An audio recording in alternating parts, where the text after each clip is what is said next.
Okay అంటే POJK, Pak occupied Jammu Kashmir. ఒకప్పుడు ఎవరిది అది? మందే. పాకిస్తాన్ ఎవరిది? మందే. ఆఫ్ఘనిస్తాన్ ఎవరిది? మందే. జమ్మూ కాశ్మీర్ ఎవరిది? మందే.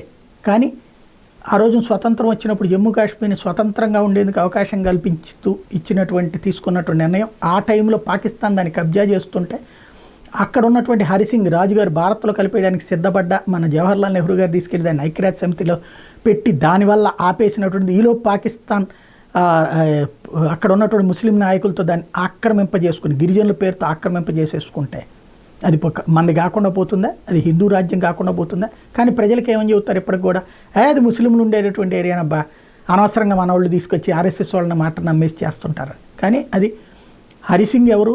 హిందువే.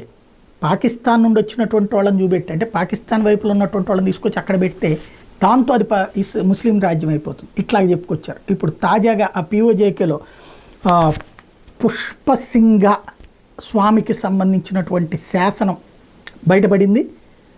సంస్కృత లిపిలో ఉన్నటువంటి ఇది గిల్గిట్ ప్రాంతం, గిల్గిట్ బల్టిస్తాన్ ప్రాంతం ఏదైతే ఉందో అక్కడ బయటపడింది. తద్వారా ఏం కనబడుతుంది ఓవరాల్గా అంటే, భారతదేశం హిందువులు తరిమివేయబడినటువంటి చోట్లన ముస్లింలు ఆక్రమించుకున్నటువంటి చోట ఇప్పుడు సంభాల్ తరహాలో నడుస్తూ ఉంది అన్నటువంటి విషయం బయటపడుతోంది.